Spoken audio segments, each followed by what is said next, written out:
Hello hello hello hello hello बच्चा party. क्या हाल चाल, कैसे हो आप सारे के सारे बच्चे। बहुत बहुत स्वागत है एक बार फिर से आप सभी बच्चों का आपके अपने प्यारे से यूट्यूब चैनल के ऊपर जिसका नाम है फिजिक्स मैन। तो आज हम शुरू कर रहे हैं चैप्टर नंबर 12 एटम्स का एक बहुत ही शानदार वन शॉट। और साथ ही साथ में आप सारे के सारे बच्चे जो मेरे साथ में जुड़ चुके हैं, दो चीज़ें फटाफट से कंफर्म कर दो। पहला, क्या मेरी आवाज़ अच्छे से सुनाई दे रही है सभी बच्चों को? Am I audible to everyone? और क्या क्लास एकदम परफेक्ट दिखाई दे रही है सभी बच्चों को? आवाज़ एकदम परफेक्ट होनी चाहिए, क्लास एकदम परफेक्ट होनी चाहिए, ये दो चीज़ें आपको चेक कर लेनी है। ये हमारी वेबसाइट है www.physicsman.in। तो जितने भी ये बिखरे हुए लेक्चर्स आपको इधर उधर मिल जाते हैं रैंडमली यूट्यूब के ऊपर, ये सारे के सारे lectures with their PDF and everything आपको एक सिस्टमेटिक ऑर्गेनाइज्ड मैनर के अंदर मिल जाएंगे इस वेबसाइट के ऊपर in most wanted series course, right. इस कोर्स के अंदर हम लोगों ने हर चैप्टर को सबसे पहले तो वन शॉट वे में कवर किया है। और ये जो वन शॉट्स हैं आपने देख रखे होंगे, आज भी आप ऐसा ही एक वन शॉट देखने वाले हो। तो ये 2 घंटे से भी कम समय के होते हैं वन शॉट, यानी कि हर बच्चा इन वन शॉट्स को देख सकता है, देखने की हिम्मत जुटा सकता है।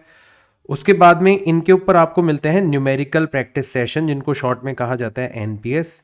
तो एनपीएस 1 हो गया, एनपीएस 2 हो गया, ऐसे आपको न्यूमेरिकल प्रैक्टिस सेशंस मिलते हैं। टारगेट होता है उस चैप्टर के ऊपर जितने भी क्वेश्चंस बन सकते हैं अलग अलग तरीके के, वो सारे के सारे क्वेश्चंस आप लोगों को सॉल्व करवा दिए जाए, ताकि जब आप एग्जाम देने जाओ तो एक भी क्वेश्चन ऐसा ना हो जो कि आपका देखा हुआ ना हो। इस टारगेट से हम लोग ये न्यूमेरिकल प्रैक्टिस सेशन कवर करते हैं, राइट। तो ये एक सिंपल सा आइडिया है, बट जो बच्चे इस आइडिया को फॉलो कर रहे हैं उनका जो फीडबैक है वो तो यही है भाई कि सर न्यूमेरिकल्स बनने लग जाते हैं, मॉक टेस्ट वगैरह के अंदर मार्क्स इंक्रीज हो जाते हैं। और मैं आपको खुद पर्सनल गारंटी दे रहा हूँ कि अगर आप पूरा का पूरा मोस्ट वांटेड जो कोर्स है उसको फॉलो कर लोगे ना, शुरुआत से लेके आखिरी तक ईच एंड एवरीथिंग, तो आपके 160 प्लस मार्क्स आ सकते हैं फिजिक्स के अंदर। नीट जैसे एग्जाम्स के अंदर, जेई जैसे एग्जाम्स के अंदर आप आसानी से 98 प्लस परसेंटाइल हासिल कर सकते हो फिजिक्स के अंदर। दिस इज माई गारंटी, ठीक है। खैर, फिलहाल के लिए तो आप सभी लोगों से मैं रिक्वेस्ट करूंगा, अपनी कॉपी, अपना पेन, अपना दिमाग, कमेंट्स के अंदर एक बार टाइप कर दो हैशटैग फिजिक्समैन, और तैयार हो जाओ मेरे साथ में आज का हमारा ये वन शॉट देखने के लिए, चैप्टर नंबर 12 एटम्स। ठीक, तो सबसे पहले सर इस चैप्टर की शुरुआत कहाँ से होगी? तो रदरफोर्ड नाम के एक साइंटिस्ट थे, उन्होंने सबसे पहले एटम के अंदर की जो स्ट्रक्चर है उसको जानने की कोशिश करी थी। इनफैक्ट उनसे भी पहले एक साइंटिस्ट थे जिनका नाम था जे जे थॉमसन। तो थॉमसन ने बताया था कि एटम के अंदर से कुछ नेगेटिवली चार्ज्ड पार्टिकल्स जो है वो बाहर निकलते हैं, जिनको इलेक्ट्रॉन्स कहा जाता है, और एटम पूरा का पूरा न्यूट्रल होता है। तो उन्होंने इमेजिन किया था कि अगर एटम में से नेगेटिवली चार्ज पार्टिकल्स बाहर निकल रहे हैं तो पक्का एटम के अंदर पॉजिटिव चार्ज भी होना चाहिए। और उस टाइम पर चार्ज के क्वांटाइजेशन का कॉन्सेप्ट एग्जिस्ट नहीं करता था। तो उन्होंने इमेजिन किया कि जो एटम है वो एक स्फेरिकल शेप में, स्फेरिकल शेप्ड स्ट्रक्चर है, और उसके पूरे के पूरे वॉल्यूम के अंदर पॉजिटिव चार्ज भरा हुआ रहता है, जैसे तरबूज के अंदर जो उसका लाल वाला हिस्सा है वैसे। और बीच बीच में कहीं कहीं पर आपके नेगेटिवली चार्ज पार्टिकल्स जो हैं वो वहां पर मौजूद होते हैं, राइट। जैसे तरबूज के अंदर जो बीज होते हैं उस तरीके से, राइट। तो ये एक बहुत नाइव मॉडल था, और इसको जे जे थॉमसन मॉडल या प्लम पुडिंग मॉडल के नाम से भी जाना जाता है। बट बहुत जल्दी हमें पता चल गया था कि प्लम पुडिंग मॉडल जो है वो करेक्ट नहीं हो सकता। कैसे पता चला? तो उसका जो सबसे पहला एक्सपेरिमेंटल डिमॉन्स्ट्रेशन था वो था रदरफोर्ड का alpha particle scattering experiment.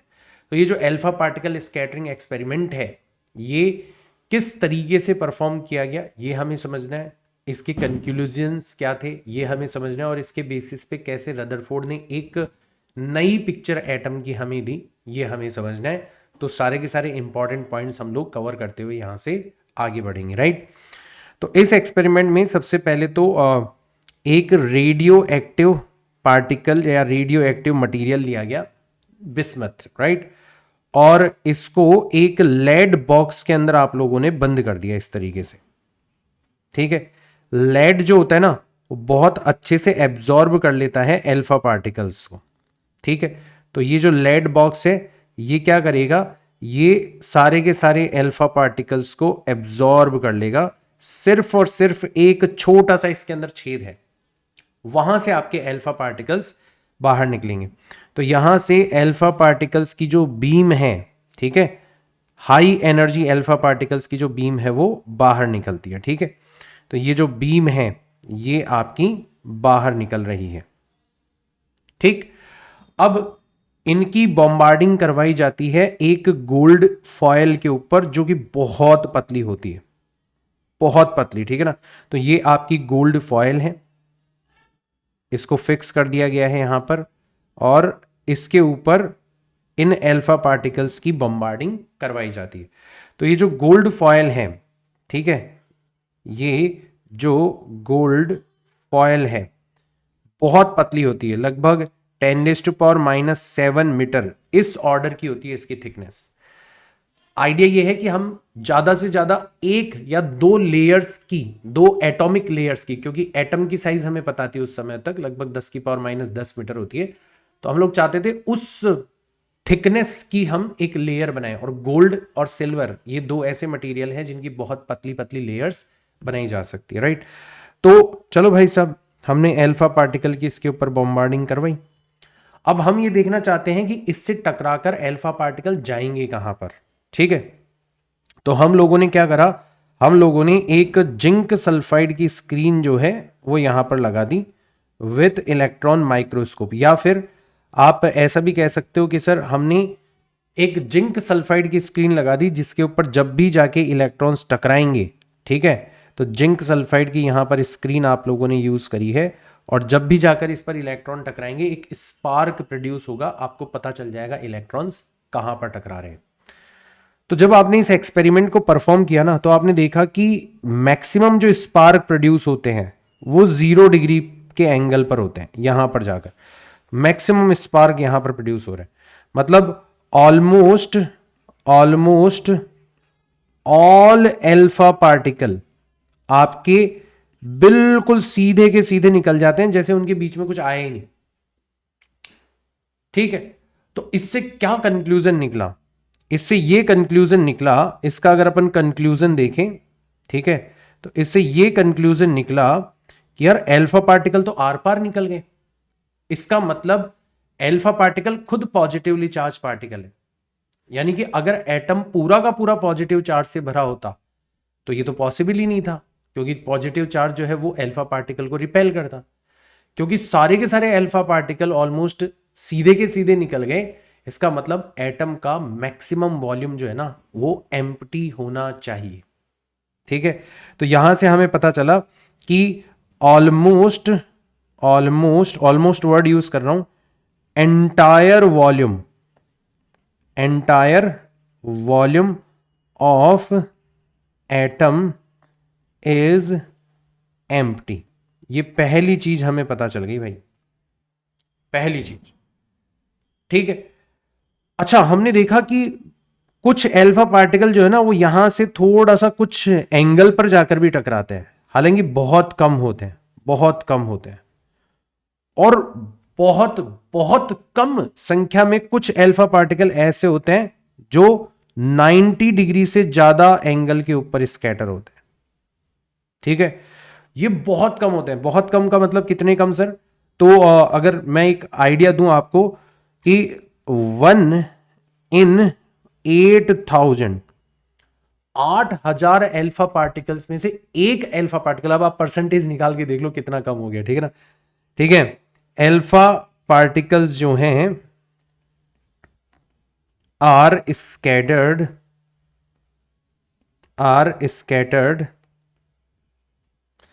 Eight angle more than 90 degree. इसको अपन बोलते हैं बैकवर्ड स्कैटरिंग। क्या बोलते हैं अपन इसको? इसको अपन बोलते हैं backward scattering.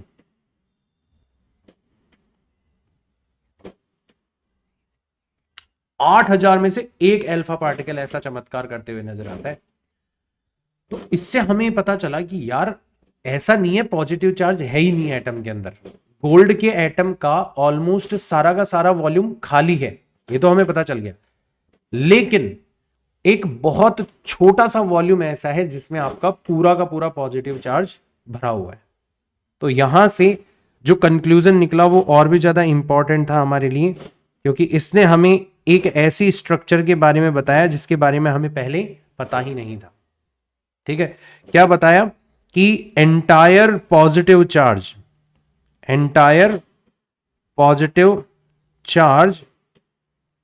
And almost entire mass, अगर इलेक्ट्रॉन्स को छोड़ दो, almost entire mass of the atom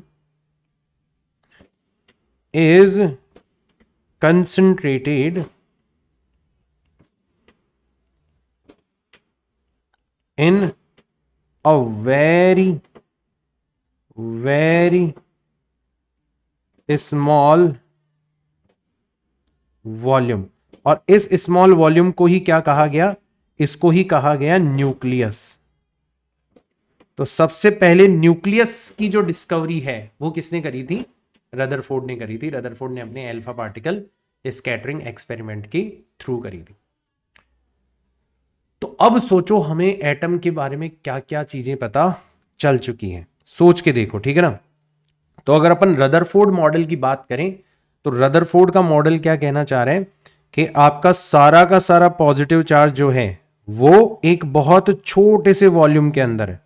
ठीक है, almost entire positive charge is in a very very small volume, concentrated in a very very small volume। और इसके चारों तरफ, अगर अपन जैसे हाइड्रोजन के एटम की बात करें तो इसके चारों तरफ सर्कुलर ऑर्बिट्स के अंदर आपका जो इलेक्ट्रॉन है वो चक्कर लगा रहा है। तो जैसे इलेक्ट्रॉन यहां पर है तो ये जो इलेक्ट्रॉन है ये इसके चारों तरफ चक्कर लगा रहा है विथ स्पीड v। और इसकी जो रेडियस है यहां से वो कितनी है, वो है r है। तो ये जो सर्कुलर ऑर्बिट है इसके अंदर सर चक्कर क्यों लगा रहा है इलेक्ट्रॉन, क्योंकि अगर आप ये नहीं मानोगे कि इलेक्ट्रॉन चक्कर नहीं लगा रहा तो इलेक्ट्रॉन नेगेटिव चार्ज है, न्यूक्लियस पॉजिटिव चार्ज है, दोनों एक दूसरे को अट्रैक्ट करेंगे और इलेक्ट्रॉन न्यूक्लियस के अंदर जाकर गिर जाएगा। लेकिन ऐसा तो होता नहीं है। इसका मतलब आपको रदरफोर्ड को मजबूरी में ये मानना पड़ा कि हाँ यार इलेक्ट्रॉन जो है वो इस पॉजिटिव चार्ज के चारों तरफ चक्कर लगा रहा है।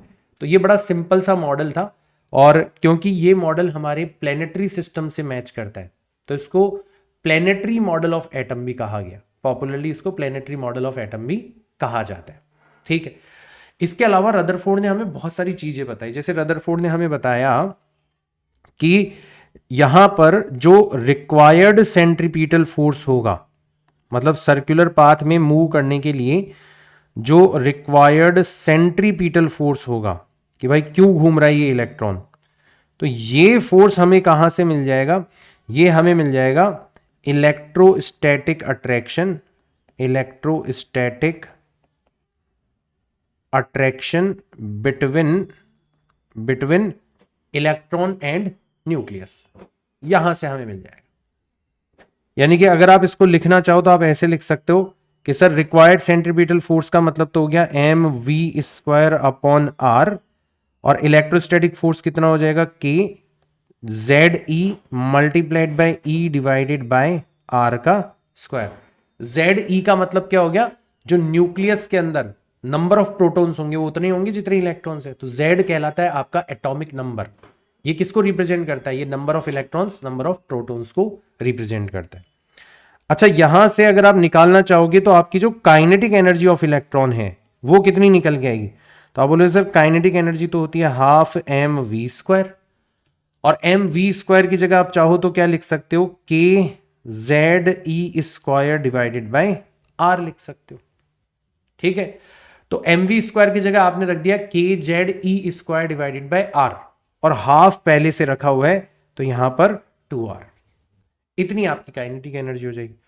अच्छा सर, अगर कोई पूछना चाहे कि बताओ पोटेंशियल एनर्जी कितनी होगी, तो सर पोटेंशियल एनर्जी यहां पर हो जाएगी कि पहला चार्ज है पॉजिटिव जेड ई, दूसरा चार्ज है negative minus E, divided by दोनों के बीच की डिस्टेंस कितनी है आर, मतलब minus K Z E square divided by R, मतलब negative of kinetic energy, negative of twice of kinetic energy, negative of twice of kinetic energy, ये आपकी potential energy हो जाएगी।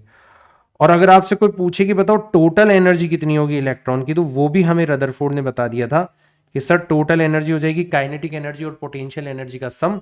तो इसको आप माइनस ऑफ काइनेटिक एनर्जी भी लिख सकते हो, यानी कि minus K Z E square divided bye 2r, या फिर इसको आप सीधा सीधा लिख सकते हो पोटेंशियल एनर्जी डिवाइडेड बाय 2। ठीक, तो क्योंकि टोटल एनर्जी यहां पर नेगेटिव मिल रही है, इसका मतलब आपका सिस्टम बाउंडेड है, वो उधार में है। यानी कि अगर आपको इस इलेक्ट्रॉन को बाहर निकालना है, एटम से अलग करना है, तो आपको एनर्जी देनी पड़ेगी। ऐसा ही होता है, इसी को अपन आयोनाइजेशन एनर्जी बोलते हैं। तो काफी सारी चीजें रदरफोर्ड ने हमें एक्सप्लेन कर दी अपने इस मॉडल के आधार पर। ठीक, तो ये तो एक अच्छी चीज निकली यार हमारे लिए, है ना। काफी सारी चीजें हमें बता दी रदरफोर्ड ने अपने एक्सपेरिमेंट के थ्रू। एक और काम किया था रदरफोर्ड ने हमारे लिए which was very very important, और वो था साइज ऑफ न्यूक्लियस। तो रदरफोर्ड ने बताया कि भाई मैं जिस एल्फा पार्टिकल की बॉम्बार्डिंग करवा रहा हूं, ठीक है, उसका जो चार्ज है न्यूक्लियस का वो 2 इलेक्ट्रॉन के बराबर है, क्योंकि एल्फा पार्टिकल होता है हीलियम +2 आयन। तो हीलियम के अंदर 2 प्रोटॉन्स होते हैं, 2 न्यूट्रॉन्स होते हैं, तो 2 प्रोटॉन का चार्ज 2e हो गया। तो ये तो आपका एल्फा पार्टिकल है, ठीक है। और इसकी एनर्जी जो होती है वो लगभग 5.5 मेगा इलेक्ट्रॉन वोल्ट होती है। इतनी एनर्जी के साथ में आप इसको क्या करवाते हो, बॉम्बार्ड करवाते हो। किसके ऊपर बॉम्बार्ड करवा रहे हो सर, गोल्ड फॉयल, मतलब गोल्ड के न्यूक्लियस के ऊपर आप इसकी बॉम्बार्डिंग करवा रहे हो। तो यहां पर जो दूसरा न्यूक्लियस है आपके सामने, वो है आपका गोल्ड का न्यूक्लियस। गोल्ड का एटॉमिक नंबर होता है 79, तो 79e इसका चार्ज हो जाएगा। ये हो गया आपका गोल्ड का न्यूक्लियस, ठीक है। ऑलमोस्ट न्यूक्लियस की साइज सेम होती है, बट मैंने थोड़ा बड़ा बता दिया ताकि आपको पता रहे कि यहां दोनों में डिफरेंस है। तो अभी तो क्या होगा, अभी तो सारी की सारी एनर्जी जो है वो काइनेटिक एनर्जी की फॉर्म में प्रेजेंट है, और पोटेंशियल एनर्जी कितनी है अभी, 0 है। लेकिन जब आपका अल्फा पार्टिकल बिल्कुल पास में आ जाएगा, यहां पर आ जाएगा, इस जगह पर आ जाएगा, मान लो आपका अल्फा पार्टिकल, तो अब की बार दोनों के सेंटर्स के बीच की डिस्टेंस कितनी होगी, d होगी। और ये ऑलमोस्ट न्यूक्लियस के डायमीटर को रिप्रेजेंट करेगी। भाई दोनों तरफ से आधा आधा ले लिए ना आप, तो ये न्यूक्लियस के डायमीटर को रिप्रेजेंट कर रही है, राइट। तो इस कंडीशन में आते आते आपकी काइनेटिक एनर्जी तो हो जाएगी 0, और पोटेंशियल एनर्जी कितनी हो जाएगी सर, पोटेंशियल एनर्जी हो जाएगी k, पहला चार्ज हो गया 2e, दूसरा चार्ज हो गया 79e डिवाइडेड बाय दोनों के बीच की डिस्टेंस, दैट इज d। तो कोई फ्रिक्शन वगैरह नहीं है यहां पर। तो अगर हम यहां पर एनर्जी कंजर्वेशन अप्लाई करेंगे, तो एनर्जी कंजर्वेशन अगर यहां पर हम लोग अप्लाई करेंगे, तो हमें सीधा सीधा नजर आ जाएगा कि सर पहले kinetic energy 5.5 mega electron volt थी और पोटेंशियल एनर्जी 0 थी। बाद में काइनेटिक एनर्जी 0 हो गई और पोटेंशियल एनर्जी हो गई k multiplied by 2e multiplied by 79e divided by दोनों के बीच की डिस्टेंस d। तो यहां से आप क्या कर सकते हो, डिस्टेंस d की वैल्यू निकाल सकते हो, ठीक है। कैसे निकालोगे, तो k का मतलब होता है 9 इंटू 10⁹9, ठीक है। 2 इंटू 79 करोगे तो ये हो जाएगा आपका 18, पावर चली गई 1, तो ये हो जाएगा 80, 158 हो जाएगा, ठीक है ना। 158 multiplied by 1.6 into 10⁻⁻19 into 1.6 into 10⁻⁻19 ई का स्क्वायर कर दिया, डिवाइडेड बाय 5.5 मेगा, मेगा का मतलब होता है 10 की पावर 6, और इलेक्ट्रॉन वोल्ट को आपको कन्वर्ट करना है तो 1.6 इंटू 10⁻⁹ जूल में ये कन्वर्ट हो जाएगा। तो आप देखोगे ये तो पूरा का पूरा कैंसिल आउट हो गया, और बाकी भी सारी चीजें आप सॉल्व करोगे तो आपको तो पावर्स वगैरह देखनी है। तो आप देख रहे हो -19 + 9, यानी कि ऑलमोस्ट जब आप इसको सॉल्व करोगे ना तो डी जो आएगा वो आएगा अप्रोक्सीमेटली किस ऑर्डर में मिलेगा, ऑर्डर ऑफ 10⁻⁻14 इस ऑर्डर का मिलेगा आपको। एग्जैक्ट वैल्यू आप कैलकुलेट कर लेना अपने लेवल पर, लेकिन न्यूक्लियस की साइज हमें बता दी, ठीक है। तो ये जो डी हमने निकाला है, ये हमने निकाला है न्यूक्लियस का, ये हमने निकाला है न्यूक्लियस की साइज, मतलब उसका डायामीटर। तो उसका जो डायामीटर होता है वो लगभग 10⁻⁻14 मीटर इस ऑर्डर का होता है, इस ऑर्डर का होता है आपका न्यूक्लियस का डायामीटर। तो आप सोचो एटम की साइज जो है, सोच के देखो, एटम की साइज जो होती है वो होती है ऑर्डर ऑफ 10⁻10 मीटर, यानी कि एटम के कंपैरिजन में, एटम के कंपैरिजन में न्यूक्लियस कितना छोटा है अब आपको पता पड़ गया। कंपैरिजन में ही न्यूक्लियस जो है, न्यूक्लियस 10,000 टाइम्स छोटा है, 10,000 टाइम, 10,000 गुना छोटा है। इसलिए एक एग्जाम्पल भी दिया जाता है कि अगर आप पूरे के पूरे फुटबॉल के स्टेडियम को एटम मानोगे, ठीक है ना, तो उस स्टेडियम के सेंटर पर एक अगर मक्खी बैठी हुई होगी, उतनी साइज का आपका न्यूक्लियस होगा, 10,000 गुना छोटा। ठीक है भाई, आ गया सबको समझ में? तो ये चीज आप लोगों को ध्यान में रखनी है। ये आपके रदरफोर्ड के मॉडल का अचीवमेंट था, राइट। इसके अलावा रदरफोर्ड ने एक और चीज हमें बता दी थी और वो भी हमारे काफी काम की है, ठीक है। और फिर हम रदरफोर्ड के मॉडल में कमियां क्या थी वो भी देखेंगे। तो रदरफोर्ड ने हमें एक चीज क्या बताई थी, रदरफोर्ड ने बताया था इंपैक्ट पैरामीटर के बारे में। इंपैक्ट पैरामीटर क्या होता है, तो रदरफोर्ड ने बताया था कि मान लो ये आपका टारगेट न्यूक्लियस है, ठीक है, ये मान लो आपका टारगेट न्यूक्लियस है,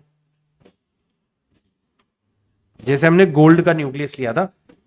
अब अल्फा पार्टिकल जो है ना वो मान लो बिल्कुल सामने से आ रहा है, ये है आपका अल्फा पार्टिकल।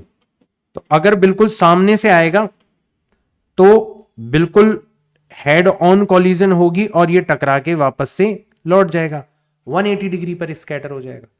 लेकिन अगर मान लो आपका अल्फा पार्टिकल थोड़ा सा दूर होता, मान लो यहां से गुजर रहा है आपका अल्फा पार्टिकल, तो अब इसके ऊपर फोर्स लगेगा जैसे ये पास में आएगा, और इस फोर्स की वजह से ये आपको बैंड होते हुए ऐसे इस डायरेक्शन के अंदर जाता हुआ नजर आए। अगर मान लो अल्फा पार्टिकल बीच में कहीं होता तो अब ये बिल्कुल हेड ऑन कॉलिजन तो नहीं कर रहा बट स्टिल काफी पास में आ गया, तो ये टकरा के आपको ऐसे 90 डिग्री से ज्यादा पर बैंड होते हुए नजर आएगा। और अगर कोई अल्फा पार्टिकल बिल्कुल ही दूर होता यहां से तो उसके ऊपर कोई सिग्निफिकेंट फोर्स ही नहीं लगता, और कोई सिग्निफिकेंट फोर्स नहीं लगता तो वो आपको बिल्कुल सीधे के सीधे निकलता हुआ नजर आता। तो सर इंपैक्ट पैरामीटर का मतलब क्या होता है? इंपैक्ट पैरामीटर का मतलब ये होता है कि अगर आप किसी भी अल्फा पार्टिकल की जो इनिशियल डायरेक्शन है मोशन की, उसके और टारगेट न्यूक्लियस के बीच की डिस्टेंस ले लोगे, ये वाली जो डिस्टेंस है, इसको अपन बोलते हैं इंपैक्ट पैरामीटर। इसको बोला जाता है इंपैक्ट पैरामीटर। और इतना तो अब आपको पता पड़ ही गया होगा कि सर इंपैक्ट पैरामीटर जितना छोटा होगा, स्कैटरिंग एंगल जो है वो उतना ही ज्यादा बड़ा हो जाएगा। तो आपको सीधा सीधा ये रिलेशन पता पड़ गया कि सर स्कैटरिंग एंगल जो है it must be inversely proportional to the impact parameter. In fact इन दोनों के बीच का आप ग्राफ भी ड्रॉ कर सकते हो और एग्जैक्टली आपको ग्राफ इसी तरीके से बिहेव करता हुआ नजर आएगा कि जैसे जैसे आप इंपैक्ट पैरामीटर बढ़ाते जाओगे वैसे वैसे स्कैटरिंग एंगल जो है वो घटता चला जाएगा। इसका एक एग्जैक्ट फॉर्मूला भी होता है बट वो याद रखने की जरूरत नहीं है, किताबों में आपको लिखा हुआ मिलेगा, उसको आप इग्नोर कर सकते हो, ठीक है ना। तो ये चीज भी आपको रदरफोर्ड ने बता दी थी। अब रदरफोर्ड के मॉडल की जो कमियां थी, जो ड्रॉबैक्स थे, उनके बारे में बात कर लेते हैं कि इतना अच्छा मॉडल और उसमें भी कुछ कमियां निकल गई, ठीक है। तो क्या क्या ड्रॉबैक्स थे हमारे रदरफोर्ड के मॉडल के अंदर, वो मैं आपको बता देता हूं फटाफट से।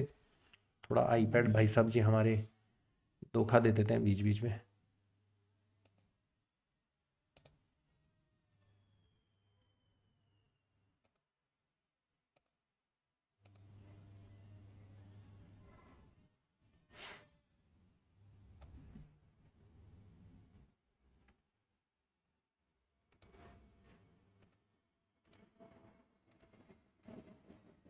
ठीक है, तो क्या क्या ड्रॉबैक्स थे रदरफोर्ड के मॉडल के, वो हम लोग एक बार डिस्कस कर लेते हैं, फिर अपन एक नए मॉडल को ढूंढने की कोशिश करेंगे। तो सर क्या क्या ड्रॉबैक्स थे। सबसे पहला ड्रॉबैक ये था रदरफोर्ड के मॉडल का कि रदरफोर्ड ने बोला था कि इलेक्ट्रॉन चारों तरफ चक्कर लगा रहा है न्यूक्लियस के, तो जो सर्कुलेटिंग इलेक्ट्रॉन है वो तो एक्सेलरेटेड हो गया। और आपको पता ही है कि according to Maxwell, accelerated electron must lose its energy in form of electromagnetic waves या electromagnetic radiations। अब मैक्सवेल सही है, ये हमें कैसे पता चला, क्योंकि एक्चुअल में हमें रेडिएशंस मिलती है जब हम हाइड्रोजन गैस को गर्म करते हैं ना, एक्चुअल में हमें रेडिएशंस मिलती है, मतलब रेडिएशंस एमिट तो हो रही है।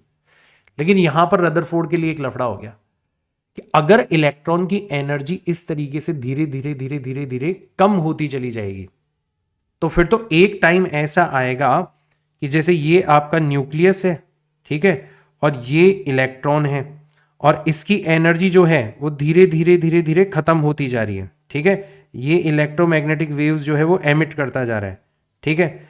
यहां पर आया, थोड़ा यहां पर आएगा तो एक और इलेक्ट्रोमैग्नेटिक वेव इसने एमिट कर दी। तो जैसे जैसे ये इलेक्ट्रोमैग्नेटिक वेव्स एमिट करेगा, मान लो यहां पर आया तो एक और इलेक्ट्रोमैग्नेटिक वेव एमिट कर दी, तो इसकी एनर्जी कम होती चली जाएगी, कम होती चली जाएगी, तो अंत में ये कहां पर गिर जाएगा, न्यूक्लियस के अंदर गिर जाएगा।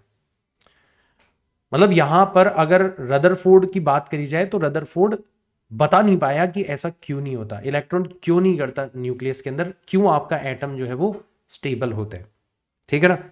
तो अब इसके आधार पर, क्योंकि मैक्सवेल ने अड़ंगा लगा दिया यहां पर, ठीक है ना, तो रदरफोर्ड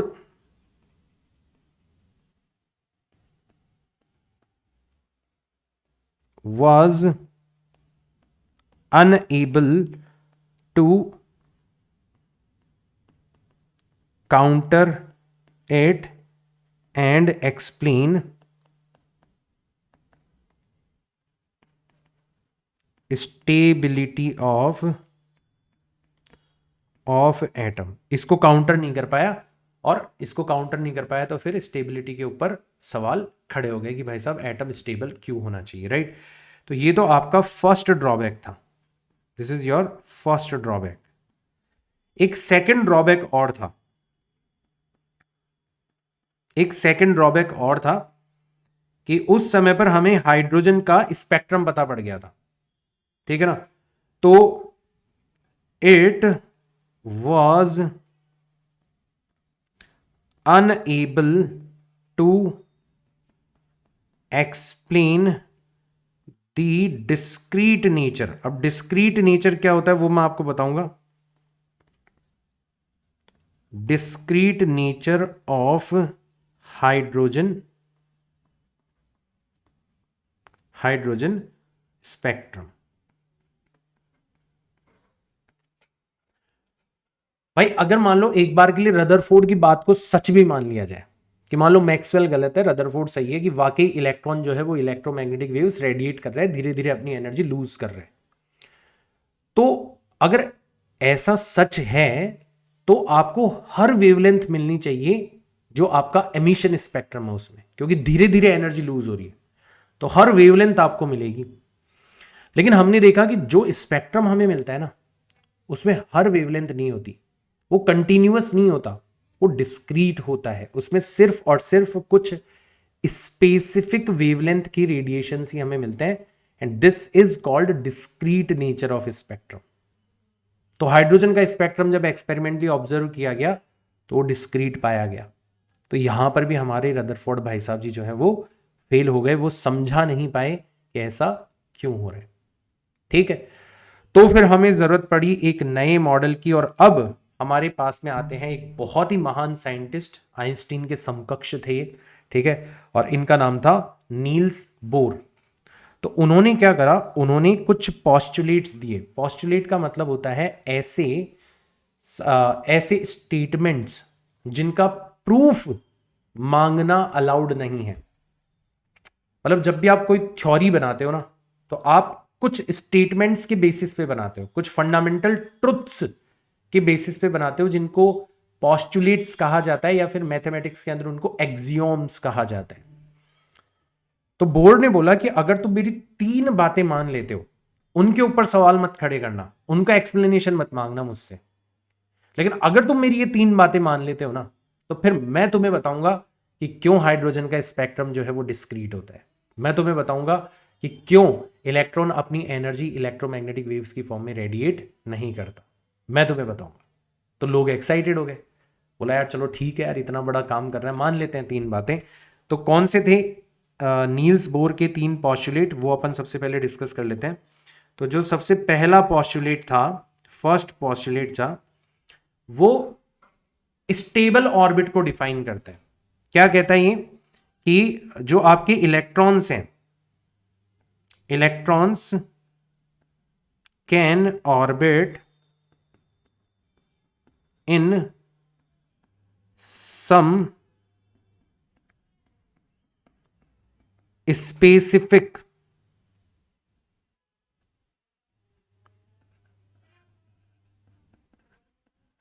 रेडियस, ठीक है ना, in which it does not lose energy in form of electromagnetic radiations. These orbits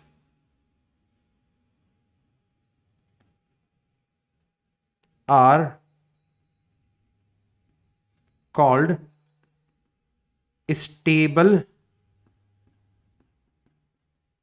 orbits.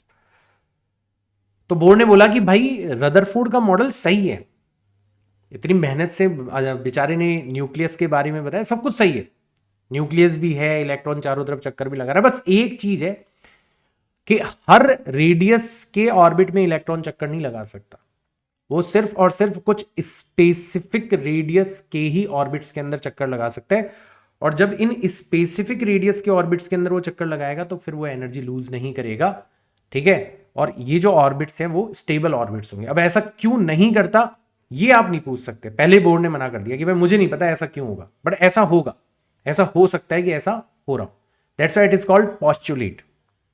ठीक है, चलो भाई साहब, लोगों ने मान ली बात।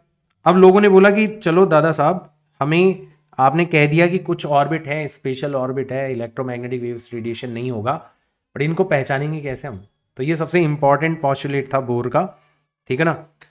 यहां पर उन्होंने क्वांटाइजेशन ऑफ एंगुलर मोमेंटम को इंट्रोड्यूस किया। किसको इंट्रोड्यूस किया? क्वांटाइजेशन ऑफ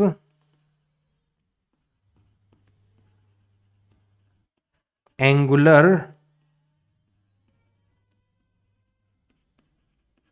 मोमेंटम, इसको इंट्रोड्यूस किया। उन्होंने कहा कि स्टेबल ऑर्बिट्स में, वो ऑर्बिट्स स्टेबल ऑर्बिट्स कहलाएंगे। तो स्टेबल ऑर्बिट्स में इलेक्ट्रॉन का जो एंगुलर मोमेंटम होगा,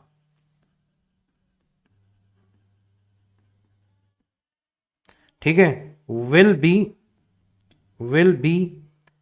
N integral multiple of h upon 2π। मतलब हर वैल्यू नहीं हो सकती इलेक्ट्रॉन के एंगुलर मोमेंटम की, सिर्फ और सिर्फ h अपॉन 2π की इंटीग्रल मल्टीपल की फॉर्म में ही एग्जिस्ट कर सकता है। तो एंगुलर मोमेंटम होता है आपका m into v multiplied by r. मान लो आप nth ऑर्बिट के अंदर हो, तो nth ऑर्बिट में वेलोसिटी vn और रेडियस rn है, और ये किसके इक्वल हो जाएगी, nth ऑर्बिट का मतलब nth integer multiple of h upon 2π, and this has become the foundation of Bohr's model. अब ऐसा क्यों होता है, इसका कारण भी आप बोर्ड से नहीं पूछ सकते। उन्होंने सिर्फ और सिर्फ डेटा को विजुअलाइज किया था और डेटा के बेसिस पे पता लगाया था कि हाँ यार ऐसा हो रहा है, एंगुलर मोमेंटम जो है वो h अपॉन 2π की, ठीक है, इंटीग्रल मल्टीपल की फॉर्म में हमें मिल रहा है। चलो भाई, लोगों ने ये भी मान लिया। अब लोगों ने बोला कि चलो यार सारी बातें मान ली हम लोगों ने, हमें ये बताओ कि ये जो आपने तो मना कर दिया कि स्टेबल ऑर्बिट में है, इलेक्ट्रॉन अपनी एनर्जी तो एमिट करेगा नहीं, तो फिर हमें स्पेक्ट्रम में रेडिएशन कहां से मिल रहा है, मतलब कहीं ना कहीं किसी ना किसी तरीके से तो एनर्जी एमिट हो ही रही है। तो फिर उसका एक्सप्लेनेशन इसने तीसरे पोस्टुलेट के अंदर दिया। इसने बताया कि when electron makes a transition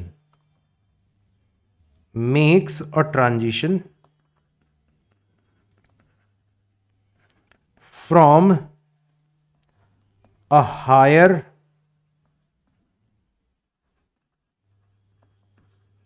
energy level, मतलब हायर ऑर्बिट, ठीक है, to a lower energy level,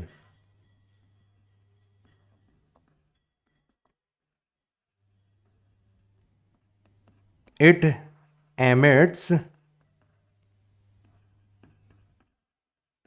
a photon having energy of photon equal to the higher energy level minus lower energy level। तो इस तरीके से आपके फोटॉन्स जो है वो एमिट होते हैं। और अब आपको पता पड़ गया कि क्यों आपका स्पेक्ट्रम जो है वो डिस्क्रीट होता है, क्योंकि अब हर वैल्यू, हर एनर्जी वाला फोटोन एमिट नहीं हो सकता, सिर्फ और सिर्फ जो आपके स्टेबल ऑर्बिट्स है उनकी एनर्जी का जो डिफरेंस होगा उसी की टर्म्स में आपके फोटोन्स यहां पर रिलीज होते हुए नजर आएंगे। तो ये थे बोर के पोस्टुलेट्स, ठीक है। अब ये तीन बातें अगर आपने मान ली तो आप बहुत सारी चीजों को एक्सप्लेन कर सकते हो, बहुत सारी चीजों को एक्सप्लेन कर सकते हो। जैसे आप सबसे पहले तो एटम के डिफरेंट पैरामीटर्स को एक्सप्लेन कर सकते हो, ठीक है ना। तो डिफरेंट एटॉमिक पैरामीटर्स अब आप बड़ी आसानी से डिफाइन कर सकते हो, ठीक है ना। जैसे कौन कौन से पैरामीटर्स हम लोग डिफाइन कर सकते हैं, तो सबसे पहला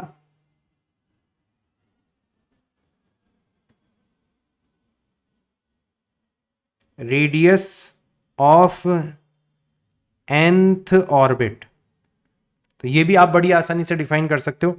डेरिवेशंस के अंदर हम नहीं जाएंगे। आर एन होगी आपकी 0.529 into Z square divided bye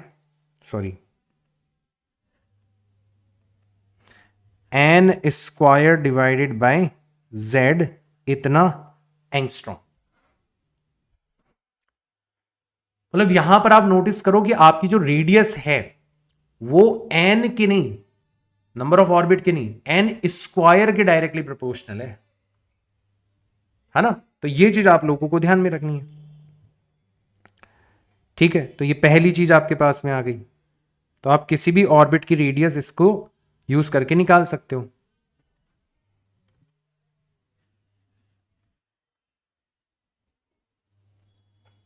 पहली चीज।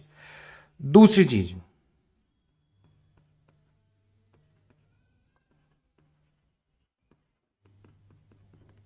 Velocity of electron in nth orbit. ठीक है, इसको हमने लिख लिया Vn, तो Vn हो जाएगा आपका 2.178 multiplied by Z divided by n, इतने मीटर इंटू 10⁻⁷, इतने मीटर पर सेकेंड। ठीक है, तो आप देखो वेलोसिटी जो है वो एन के इनवर्सली प्रोपोर्शनल है। जैसे जैसे आप हायर ऑर्बिट पर चले जाओगे वेलोसिटी डिक्रीज होती चली जाएगी। ठीक है, और इसी के आधार पर और चीजें भी आप बता सकते हो। आप बता सकते हो कि जो टाइम पीरियड होगा, टाइम पीरियड, तो सर टाइम पीरियड किसके इक्वल होता है? तो कैपिटल टी होता है आपका 2πRN divided by VN।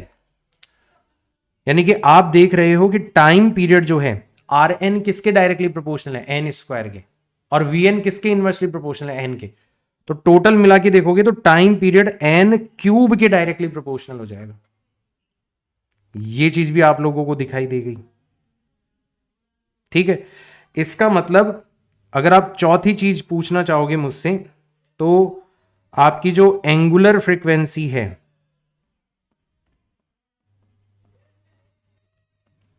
Omega, वो इनवर्सली प्रोपोर्शनल हो जाएगी एन क्यूब के, क्योंकि ओमेगा होती है 2π/T, टाइम पीरियड की इनवर्सली प्रोपोर्शनल होती है।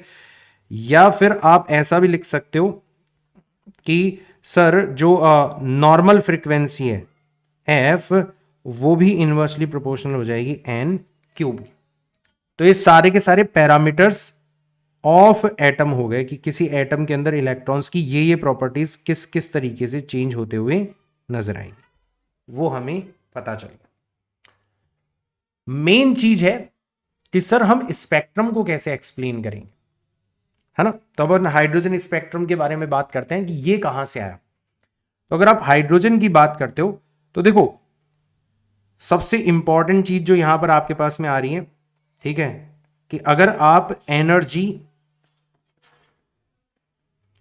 Of electron in nth orbit निकालते हो तो ये पता है कितनी निकल के आती है?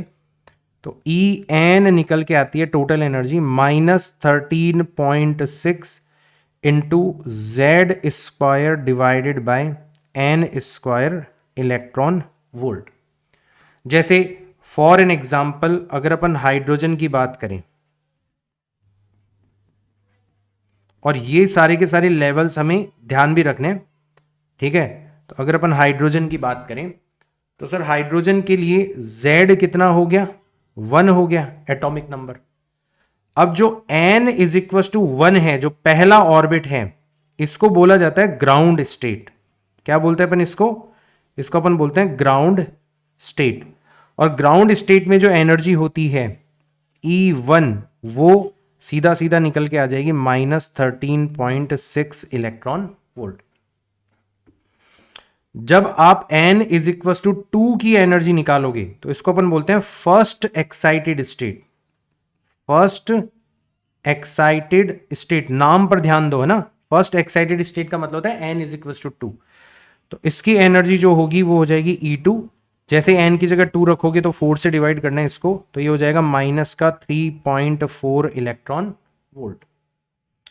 फिर इसी तरीके से आप n इज इक्वल टू 3 यानी कि सेकंड एक्साइटेड स्टेट की एनर्जी निकाल सकते हो। तो सेकंड एक्साइटेड स्टेट की एनर्जी आ जाएगी, that is E3 is equal to -1.54 electron volt. ठीक है, ऐसे ही आप n इज इक्वल टू 4 मतलब थर्ड एक्साइटेड स्टेट की एनर्जी निकाल सकते हो। थर्ड एक्साइटेड स्टेट की एनर्जी निकाल सकते हो, तो E4 आ जाएगी आपकी -0.85 इलेक्ट्रॉन वोल्ट।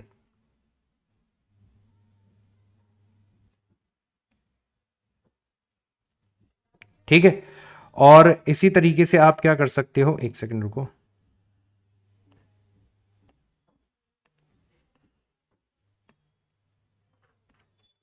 इसी तरीके से आप n इज इक्वल टू 5 यानी कि फोर्थ एक्साइटेड स्टेट की एनर्जी भी निकाल सकते हो, और ये निकल के आएगी कितनी, ये निकल के आएगी माइनस का 0.54 इलेक्ट्रॉन वोल्ट, ठीक है ना।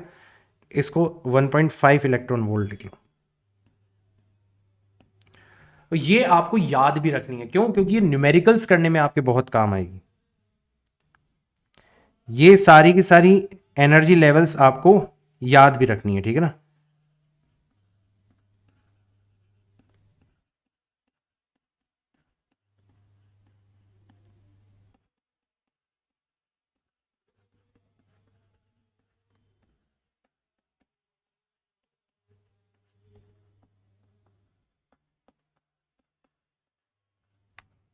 ठीक, तो ऐसे डिफरेंट डिफरेंट एनर्जी लेवल्स होंगे। अब आप एक चीज नोटिस करो कि ये जो एनर्जी लेवल्स आपने याद करे, इनके बीच का जो गैप है ना, वो घटता चला जा रहा है।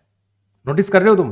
देखो मैं आपको बना के बताता हूं कि सर अगर हम देखें तो ये जो गैप है ना, ये घटता चला जा रहा है। जैसे सबसे जो लोएस्ट एनर्जी लेवल है, ठीक है, ये है आपका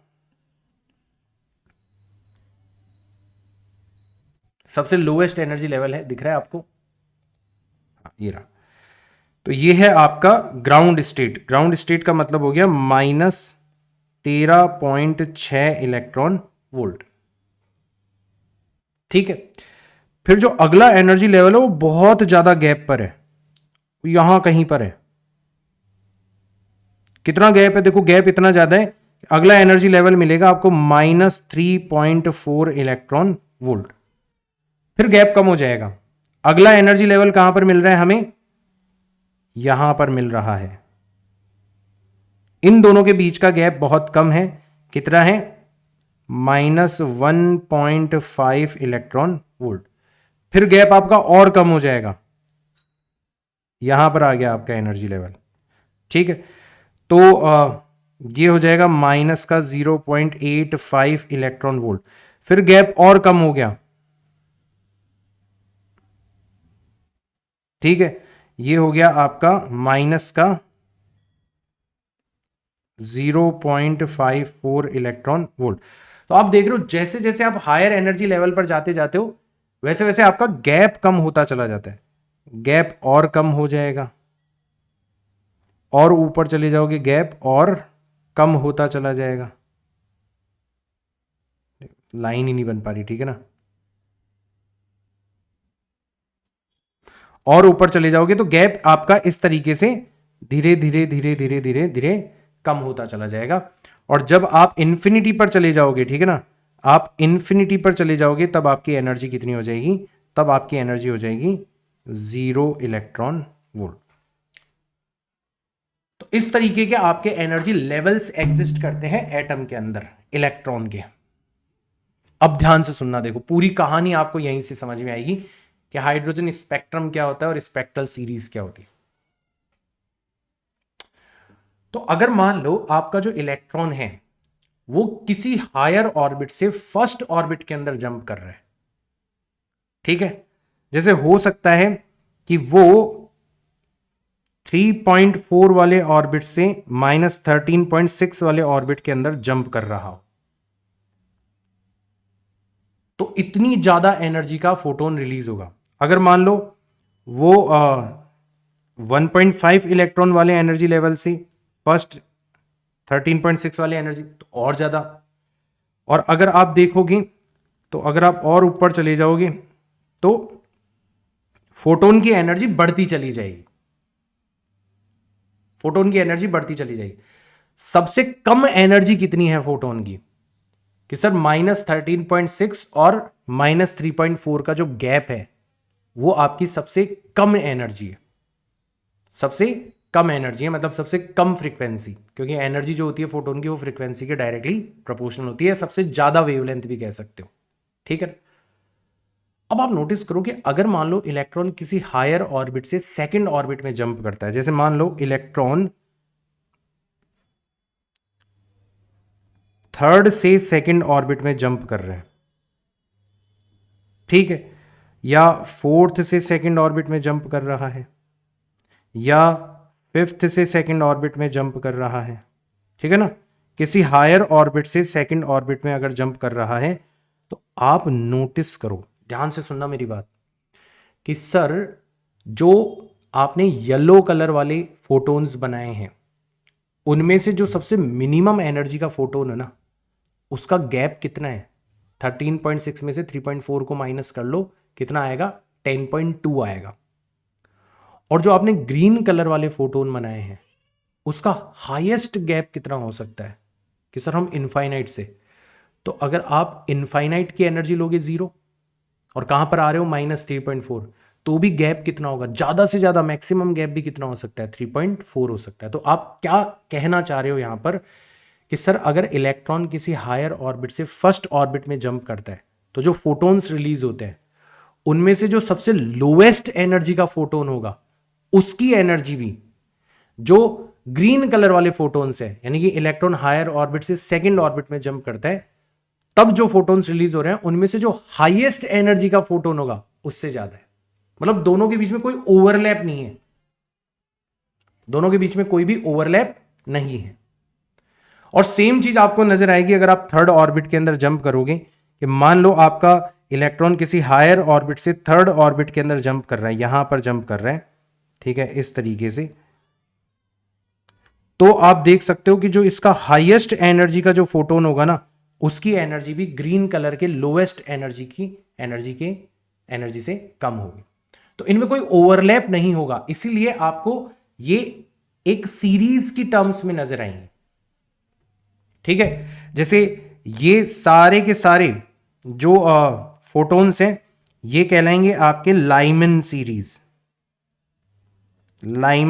सीरीज के फोटोन्स कहलाएंगे, ये कहलाएंगे आपके बामर सीरीज के फोटोन्स, ठीक है, ये कहलाएंगे आपके पाश्चन सीरीज के फोटोन्स, और ऊपर चले जाओगे तो ब्रैकेट सीरीज आ जाएगी, और ऊपर चले जाओगे तो फंड सीरीज आ जाएगी। इस तरीके से आपकी सीरीज बढ़ती चली जाती है। आप देख रहे हो सर लाइमन सीरीज के जो फोटोन्स है उनकी एनर्जी सबसे ज्यादा है, मतलब फ्रीक्वेंसी सबसे ज्यादा होगी। तो याद रखना बेटा, लाइमन सीरीज जो होती है ना वो आपकी अल्ट्रा वायलेट रीजन में होती है। हाइड्रोजन की अगर आप बात करो तो सबसे हायर फ्रीक्वेंसी के फोटोन्स होते हैं इस सीरीज में। फिर बामर सीरीज जो है उससे नीचे आ जाओ तो ये विजिबल रीजन में होती है। विजिबल मतलब हमें इसके सारे के सारे फोटोन्स जो है वो कलरफुल कलर्स की फॉर्म में दिखाई देते हैं, ठीक है। इसीलिए सबसे पहले जिस सीरीज की डिस्कवरी हुई थी ना वो बामर सीरीज थी, क्योंकि वो विजिबल थी, उसके सारे के सारे फोटोन्स हमें एज कलर्स दिखाई देते हैं। फिर पास्टन और कम, तो विजिबल से भी कम चले जाओगे तो बाकी सारी की सारी सीरीज जो होगी वो इंफ्रारेड रीजन के अंदर होगी, ठीक है। एक और सीरीज में बना देता हूं ताकि आपको याद रह जाए, ठीक है। आप फिफ्थ से फोर्थ में आ रहे हो, सिक्स्थ से फोर्थ में आ रहे हो, ठीक है, सेवन्थ से फोर्थ में आ रहे हो, तो ये जो सीरीज बनेगी ये कहलाती है ब्रैकेट सीरीज, और ये भी आपको इंफ्रारेड रीजन के अंदर नजर आती है। बाकी हायर वाली सारी की सारी आपको इंफ्रारेड रीजन के अंदर नजर आएगी। तो इस प्रकार से आपको स्पेक्ट्रम नजर आएगा, ठीक है। अच्छा, स्पेक्ट्रम में भी ध्यान रखना, दो तरीके का स्पेक्ट्रम हो सकता है। एक को अपन कहते हैं एब्जॉर्प्शन, एक को अपन कहते हैं एमिशन स्पेक्ट्रम।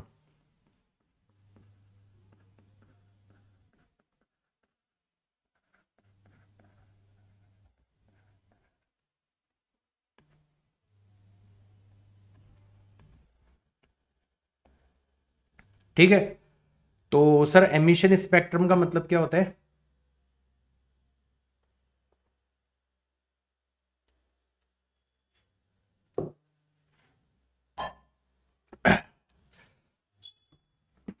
एमिशन स्पेक्ट्रम का मतलब क्या होता है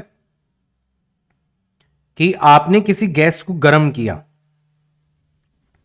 ठीक है, तो गर्म करने पर जो जो फोटॉन्स एमिट हो रहे हैं उनका जो कलेक्शन है उनका जो अरेंजमेंट है वो कहलाता है एमिशन स्पेक्ट्रम, ठीक है ना। व्हेन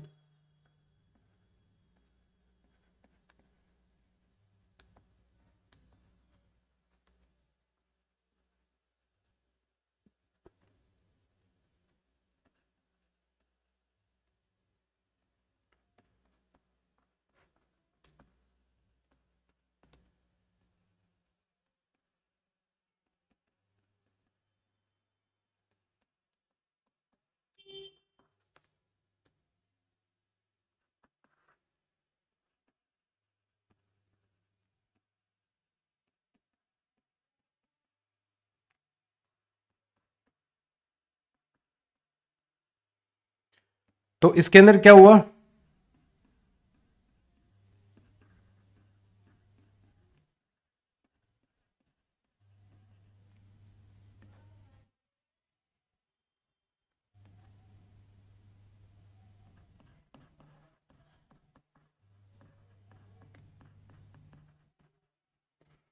भाई आपका जो बैकग्राउंड होगा वो तो ब्लैक होगा, मतलब बहुत सारे फोटोन्स तो होंगे ही नहीं, गायब होंगे, तो ऑलमोस्ट पूरा का पूरा बैकग्राउंड आपका ब्लैक होगा। सिर्फ और सिर्फ वही ब्राइट लाइंस आपको नजर आएंगी जो फोटोन्स रिलीज हो रहे हैं। इसका जस्ट उल्टा भी बनाया जा सकता है, इसको अपन बोलते हैं एब्जॉर्प्शन स्पेक्ट्रम,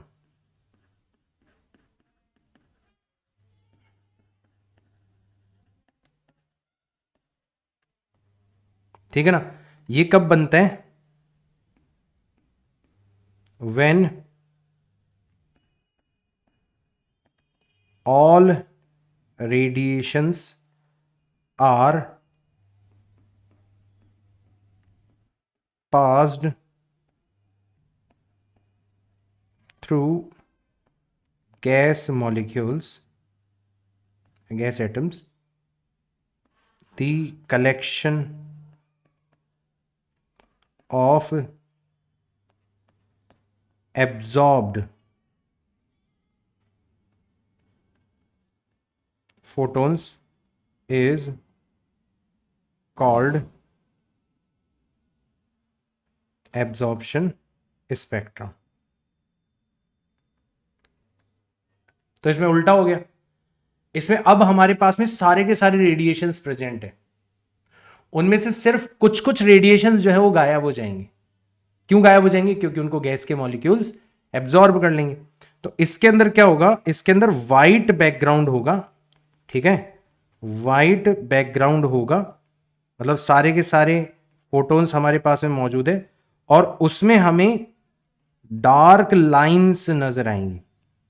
और सबसे बड़ी बात कि ये डार्क लाइंस हमें वहीं पर नजर आएंगी जहां पर एमिशन स्पेक्ट्रम के अंदर ब्राइट लाइंस नजर आ रही थी। मतलब जब आप गैस को गर्म करते हो तो जो फोटोन्स एमिट होते हैं, जब आप गैस को ठंडा करते हो सारी की सारी रेडिएशंस उससे पास करवाते हो, तो वही फोटोन्स आपको एब्जॉर्ब होते हुए नजर आएंगे। तो आपको पता पड़ गया कि यार हो काम जो हो रहा है वो अंदर इलेक्ट्रॉन्स के ट्रांजिशन की टर्म्स में हो रहा है। तो ऐसे दोनों तरीके के स्पेक्ट्रम आप बना सकते हो, आप एमिशन स्पेक्ट्रम भी बना सकते हो, आप एब्जॉर्प्शन स्पेक्ट्रम भी बना सकते हो, ठीक है। अब सर इसमें बोर का कंट्रीब्यूशन क्या था, बोर ने कैसे अपने पोस्टुलेट्स के आधार पर हाइड्रोजन स्पेक्ट्रम को एक्सप्लेन किया। तो बोर ने क्या कहा था कि जब भी कोई इलेक्ट्रॉन हायर एनर्जी लेवल से लोअर एनर्जी लेवल के अंदर आएगा तो वो एनर्जी एमिट करेगा, राइट। तो उसके हिसाब से जो फोटोन की एनर्जी होगी, ठीक है, तो बोर के हिसाब से जो फोटोन की एनर्जी होगी वो किसके इक्वल हो जाएगी, तो वो हो जाएगी H C divided by lambda. और वैसे देखा जाए तो हायर एनर्जी लेवल मतलब -13.6 into Z square upon n higher, ठीक है, एन हायर का स्क्वायर, और -13.6 into Z square upon n lower energy level का स्क्वायर, इस डिफरेंस के इक्वल हो जाएगी। तो जब आप इसको सॉल्व करोगे तो सॉल्व करने पर आपको एक फॉर्मूला मिलेगा 1 अपॉन लैम्डा, बाकी सब कांस्टेंट है, इज इक्वल टू यहां पर आ जाएगा r multiplied by Z square और ब्रैकेट के अंदर रह जाएगा 1 अपॉन लोअर वाला जो है वो तो पॉजिटिव हो जाएगा, तो छोटे नंबर का स्क्वायर पहले लिखना है, -1 अपॉन बड़े नंबर का स्क्वायर जो है वो बाद में लिखना है। ये आपका फॉर्मूला हो जाएगा। और यहां पर ये जो r है, यहां पर ये जो r है, ये एक यूनिवर्सल कांस्टेंट होगा जिसको कहा जाएगा रिडबर्ग कांस्टेंट। ठीक है, और इसकी वैल्यू होगी 1.097 इंटू 10⁻⁷ मीटर इनवर्स। ये हो जाएगी आपकी रिडबर्ग कांस्टेंट की वैल्यू।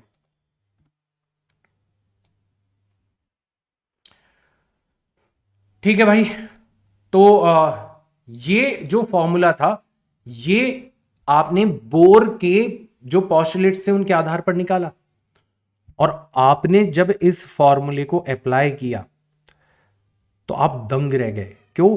क्योंकि इस फॉर्मूले से जो प्रिडिक्शंस आपने निकाले, आपने क्या क्या प्रिडिक्शन निकाले? आपने निकाला कि भाई लाइमन सीरीज की पहली वेवलेंथ इतनी होनी चाहिए। आपने देखा एक्सपेरिमेंटली आपको उतनी ही वेवलेंथ मिलती है, एग्जैक्ट उतनी वेवलेंथ मिलती है। यानी कि ये फॉर्मूला एकदम सटीक तरीके से काम करता है। तो ये बन जाएगा आपका सुपर फॉर्मूला जिसको आप हर न्यूमेरिकल के अंदर यूज करने वाले हो। And this is very very important हथियार। जैसे मान लो हमें कहे एग्जाम्पल के तौर पर कोई कि बताओ, एग्जाम्पल के तौर पर कोई कह दे हमें कि बताओ भाई, ठीक है, कि फाइंड रेशियो ऑफ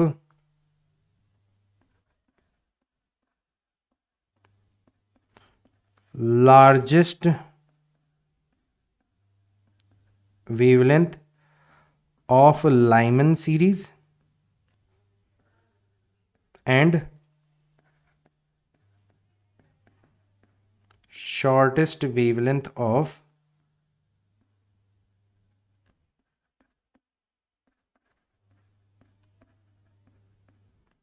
बामर सीरीज। इन दोनों का रेशियो आपको फाइंड आउट करना। अब बच्चे क्या घबरा जाते हैं इसमें, लार्जेस्ट शॉर्टेस्ट ये क्या है मतलब, ठीक है ना। तो अब देखो इसमें आपको क्या ध्यान रखना है, ठीक है, लॉजिक लगाना है। लॉजिक ये लगाना है कि भाई हमें मान लो लार्जेस्ट वेवलेंथ ढूंढनी है ना, किसी सीरीज की। अब सर वेवलेंथ और एनर्जी तो एक दूसरे के रेसिप्रोकल होते हैं, यानी कि हमें क्या करना है, लार्जेस्ट वेवलेंथ अगर ढूंढनी है तो हमें स्मॉलेस्ट एनर्जी गैप को ढूंढना होगा। सबसे छोटा एनर्जी गैप कब होगा? क्योंकि एनर्जी गैप जितना छोटा होगा वेवलेंथ उतनी ही बड़ी होगी। यार मैं टी क्यों नहीं लिख रहा बार बार, है ना। ठीक है, तो अब जैसे किसी ने कहा कि लाइमन सीरीज की लार्जेस्ट वेवलेंथ, तो आप सोचो दिमाग के अंदर, यार लाइमन सीरीज में सबसे छोटा एनर्जी गैप कब होगा? सबसे छोटा एनर्जी गैप तब होगा जब आपका जो हायर ऑर्बिट है उसका नंबर तो हो जाए 2 और जो लोअर ऑर्बिट है उसका नंबर हो जाए 1, क्योंकि फिर 3 से 1 और बड़ा हो गया, 4 से 1 और बड़ा हो गया। ये सबसे छोटा एनर्जी गैप होगा। तो यहां पर जो वेवलेंथ निकलेगी इसको मैंने नाम लिख लिया 1/λL। ठीक है, तो ये हो जाएगी आपकी R into Z square times, अंदर आ जाएगा 1/, लोअर तो सबसे छोटे नंबर का स्क्वायर करना है तो 1 का स्क्वायर हो गया 1, -1/, बड़ी नंबर का स्क्वायर करना है तो 2 का स्क्वायर हो जाएगा 4। तो ये जो नंबर है वो आ जाएगा आपका R इंटू जेड स्क्वायर। 1 - 1/4 करोगे तो 3/4 आ जाएगा, मतलब λL आ जाएगी आपकी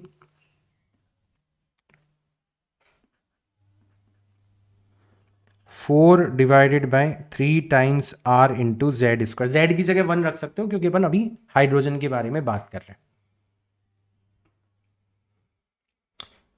ठीक है, चलो आगे चलते हैं। फिर आगे हमसे क्या पूछा गया था? Shortest wavelength. तो वही दिमाग लगाना है आपको। अब हमें शॉर्टेस्ट वेवलेंथ ढूंढनी है ना, तो वेवलेंथ सबसे छोटी कब होगी? जब आपका एनर्जी गैप सबसे बड़ा हो, यानी कि आपको लार्जेस्ट एनर्जी गैप ढूंढना है।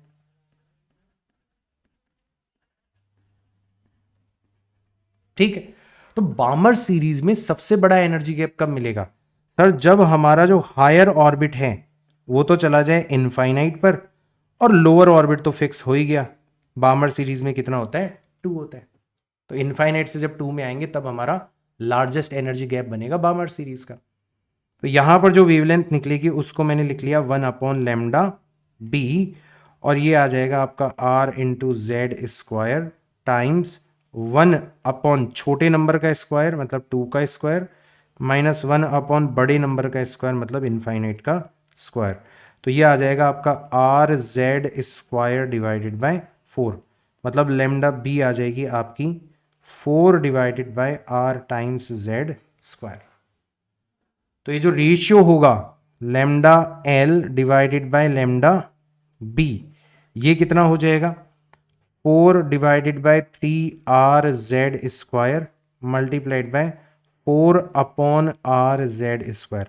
rz² से चला गया, 4 से 4 चला गया, आंसर आ जाएगा 1 डिवाइडेड बाय 3। यही हो जाएगा आपका आंसर। तो ये नॉमेनक्लेचर जो है ना, ये आपको पता होना चाहिए। आगे समझ में? किसी भी सीरीज की कोई सी भी वेवलेंथ हम निकाल सकते हैं, फॉर्मूला हमारे पास में आ चुका है, राइट? और देखो एक और एग्जांपल देखते हैं अपन।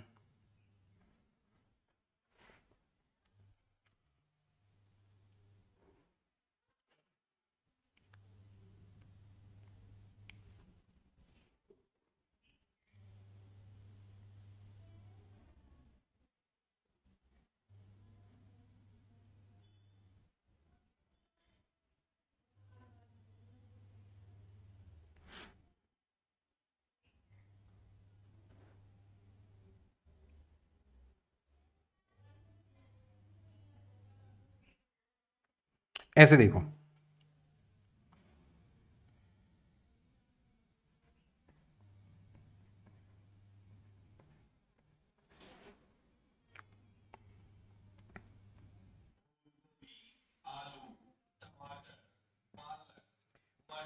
if electron is in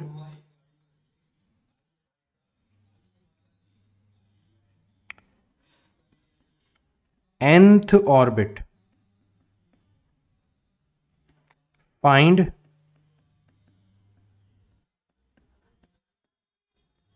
how many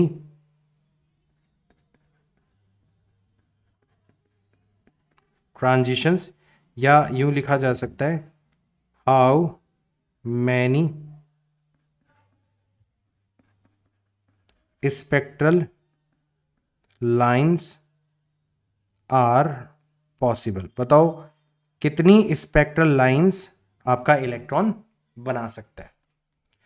जैसे मान लो आपका इलेक्ट्रॉन जो है वो 4th ऑर्बिट के अंदर है ना, 4th ऑर्बिट के अंदर। ये हो गया 4, ये हो गया 3, ये हो गया 2 और ये हो गया 1। ठीक है, तो कितनी लाइंस बन सकती है अगर इलेक्ट्रॉन 4th ऑर्बिट के अंदर है? तो ठीक है सर, ये 4, ये 3, ये 2 और ये 1। तो सर देखो कौन कौन से ट्रांजिशन हो सकते हैं। हो सकता है इलेक्ट्रॉन 4 से 3 में आ जाए, हो सकता है इलेक्ट्रॉन 4 से 2 में आ जाए, हो सकता है इलेक्ट्रॉन डायरेक्ट 4 से 1 में आ जाए। पॉसिबल है ना कि सर हो सकता है डायरेक्ट इलेक्ट्रॉन 4 से 3 में चला जाए, हो सकता है इलेक्ट्रॉन डायरेक्ट 4 से 2 में चला जाए, हो सकता है डायरेक्ट इलेक्ट्रॉन 4 से 1 में चला जाए। तो 3 ट्रांजिशन तो ये पॉसिबल है। चलो मान लो इलेक्ट्रॉन सर 4 से 3 में आ गया, तो हो सकता है वो 3 में ना रुके, हो सकता है वो 3 से 2 में आ जाए और 3 से 1 में जंप कर जाए। ये भी 2 पॉसिबिलिटीज हैं। हाँ सर बात तो सही है। मान लो वो 4 से 3 में आया, 3 से 2 में आ गया, अब हो सकता है वो 2 में ना रुके, हो सकता है वो 2 से 1 के अंदर ट्रांजिशन कर ले। तो ये सारे के सारे पॉसिबल ट्रांजिशन हो गए। यानी कि आपने देखा कि जब वो 4th ऑर्बिट में है तो 4th ऑर्बिट से डायरेक्ट कितने ट्रांजिशन पॉसिबल है? सर 3 ट्रांजिशन पॉसिबल है। जब वो थर्ड ऑर्बिट में है तो थर्ड से कितने ट्रांजिशन पॉसिबल है? 2 ट्रांजिशन पॉसिबल है, ठीक है। और जब वो सेकंड ऑर्बिट में है तो सेकंड ऑर्बिट से आपने देखा कितने ट्रांजिशन पॉसिबल होंगे? 1 ट्रांजिशन पॉसिबल होगा। मतलब जो टोटल ट्रांजिशंस होंगे वो कितने हो जाएंगे? 3 + 2 + 1 कुल मिला के 6। तो आपको 6 स्पेक्ट्रल लाइंस मिल सकती हैं। आए समझ में एग्जांपल? तो इस एग्जांपल से हमने एक पैटर्न नोटिस किया कि जिस भी ऑर्बिट के अंदर होता है ना कोई इलेक्ट्रॉन, उससे एक कम ट्रांजिशन पॉसिबल होता है। जैसे मान लो आपका इलेक्ट्रॉन nth ऑर्बिट में है, तो nth ऑर्बिट से कितने ट्रांजिशन पॉसिबल हो जाएंगे सर? n-1। मान लो n-1th ऑर्बिट में है तो कितने ट्रांजिशन पॉसिबल हो जाएंगे सर? n-2। मान लो n-2th ऑर्बिट में है तो कितने ट्रांजिशन पॉसिबल हो जाएंगे सर? n-3। और ऐसे करते करते जब तुम सारे के सारे ट्रांजिशंस को ऐड करते चले जाओगी तो आप देखोगे एक पूरी की पूरी सीरीज बन जाएगी, करते करते करते करते 3 + 2 + 1। ये हो जाएंगे आपके total number of spectral series, spectral lines. और सर ये तो हमें जोड़ना आता है, कैसे जोड़ते हैं? n नेचुरल नंबर्स का सम होता है n multiplied by n-1 divided by 2, n into n+1 divided by 2, ठीक है ना। तो सर यहां पर n की जगह क्या आ गया? n-1 आ गया। फिर n-1 में हमने 1 ऐड कर दिया और फिर इसको हमने किससे डिवाइड कर दिया? 2 से डिवाइड कर दिया, ठीक है। तो कुल मिला के आ जाएगा 1 से 1 तो कैंसिल आउट हो गया, n into n-1 divided by 2। ये भी एक हथियार है जो कि आप लोगों को याद रख लेना है। जैसे मान लो डायरेक्ट रख के देखते हैं कि अगर मान low electron sir 4th orbit में होता तो हम यहां पर n की जगह 4 रख देते, तो 4 मल्टीप्लाइड बाय 3 मतलब 12 डिवाइडेड बाय 2, अपने आप ये आंसर कितना आ जाता? 6 आ जाता। हमें ये डायग्राम वगैरह बनाने की जरूरत ही नहीं थी। तो ऐसे आप पता लगा सकते हो कि किसी भी ऑर्बिट में अगर इलेक्ट्रॉन है तो वो कितने ट्रांजिशंस पॉसिबली कर सकता है। आ रहा है सबको समझ में? किसी को कोई दिक्कत तो नहीं है? बताओ फटाफट से, किसी को कोई दिक्कत तो नहीं है? ठीक है, तो अब ऐसे हम ढेर सारे क्वेश्चन सॉल्व करेंगे यार हमारे न्यूमेरिकल प्रैक्टिस सेशन के अंदर। मतलब यू विल सी कि जितने भी हथियार आप लोगों ने इकट्ठे करे हैं वो क्वाइट रेंज ऑफ क्वेश्चंस को अपने आप कवर करने लग गए। मतलब एक भी क्वेश्चन अब ऐसा नहीं होगा जो कि आपकी रेंज से बाहर चला जाए। And this is the beauty of this portion of the syllabus कि यहां पर आप बहुत कम समय लगा रहे हो, है ना। आपने बहुत कम समय दिया इस चैप्टर को। भाई नॉर्मली एक चैप्टर का वन शॉट हमारा 2 घंटे का होता है, ये तो 1 घंटे के अंदर ही खत्म हो गया पूरा का पूरा चैप्टर, राइट। लेकिन स्टिल इसका जो ROI है, रिटर्न ऑफ इन्वेस्टमेंट, वो बहुत ज्यादा होने वाला है। आप देखोगे इसमें से क्वेश्चन पूछा जाएगा, 100% पूछा जाएगा और आपका वो 100% करेक्ट होगा। क्यों? गलत हो ही नहीं सकता क्योंकि आपने सुभाष सर के साथ में पढ़ाई करी है, राइट। तो एक लास्ट थ्योरेटिकल चीज अगर मैं और बताना चाहूं कि सर बोर का जो मॉडल था उसमें भी तो ड्रॉबैक्स रहे होंगे। बिल्कुल ड्रॉबैक्स थे बेटा उसके अंदर। बोर के मॉडल में जो सबसे बड़ा ड्रॉबैक था वो ये था कि ये सिर्फ और सिर्फ हाइड्रोजेनिक एटम्स के लिए ही काम करता था, ठीक है। तो अगर आपसे कोई पूछ ले कि बताओ बोर के मॉडल के ड्रॉबैक्स क्या हैं,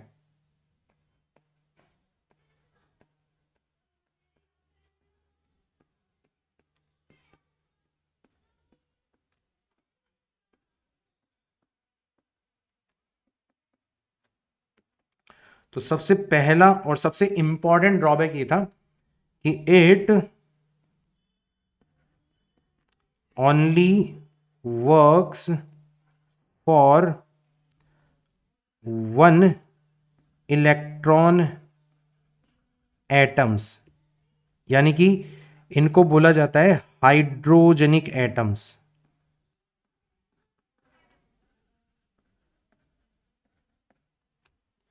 जैसे फॉर एन एग्जाम्पल हाइड्रोजन तो है ही है,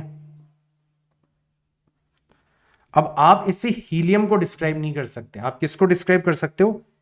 हीलियम +1 आयन को डिस्क्राइब कर सकते हो। आप इससे लिथियम को डिस्क्राइब नहीं कर सकते, लिथियम +2 आयन को आप डिस्क्राइब कर सकते हो। मतलब आपको सिर्फ ऐसे ही एटम्स या आयन्स लेने जिनमें एक ही इलेक्ट्रॉन ऑर्बिट करता हो। मल्टीपल इलेक्ट्रॉन्स ऑर्बिट करने लग जाएंगे तो फिर उनके बीच का जो इंटरेक्शन होगा वो काफी कॉम्प्लिकेटेड बना देता है बोर के मॉडल को, और बोर का मॉडल फेल हो जाता है, ठीक है ना। फिर दूसरा जो ड्रॉबैक था बोर के मॉडल का वो ये था कि हमने नोटिस किया था कि even in hydrogen spectrum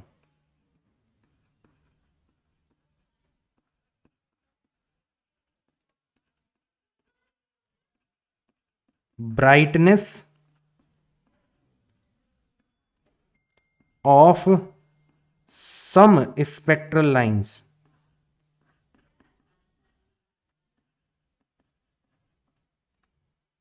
are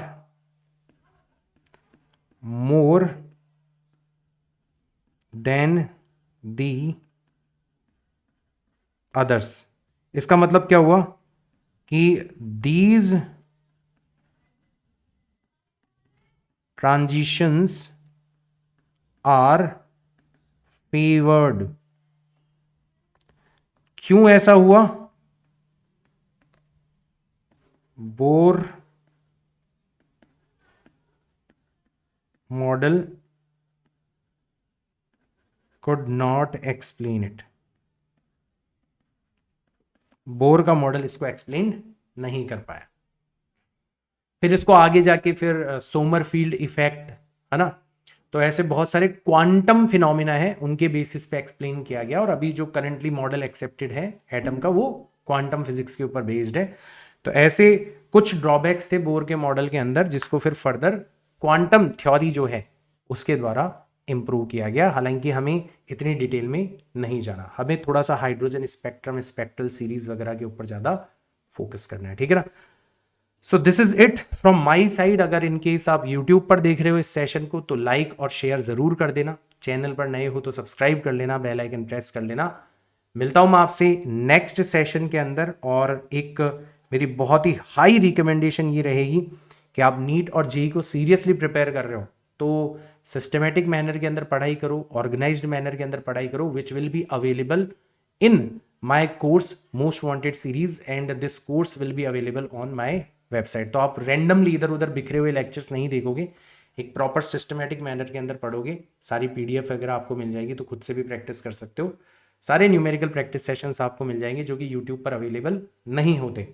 तो एक कंप्लीट पैकेज अगर आपको चाहिए तो you will have to join my course, and this course will be available on my website. So this is highly recommended कि आप यूट्यूब की बजाय वेबसाइट पर जाकर पढ़ो।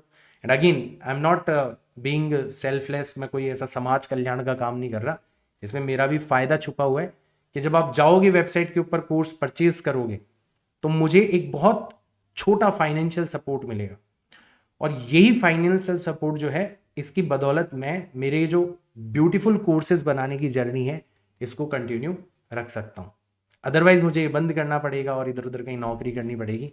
तो जैसा आप चाहते हो, जैसा जनता चाहती है, जनता का जो जनादेश है वो सर आंखों पर है। अगर आप चाहोगे कि सर ऐसे ही कोर्सेज बनाते रहें डिफरेंट डिफरेंट सब्जेक्ट्स के लिए, अभी फिजिक्स के लिए बना रहे हैं, फिर मैथ्स, फिर केमिस्ट्री, तो आप लोग मुझे सपोर्ट करते रहो। और अगर सपोर्ट नहीं करोगे तो फिर हम कहीं नौकरी कर रहे होंगे, ठीक है ना।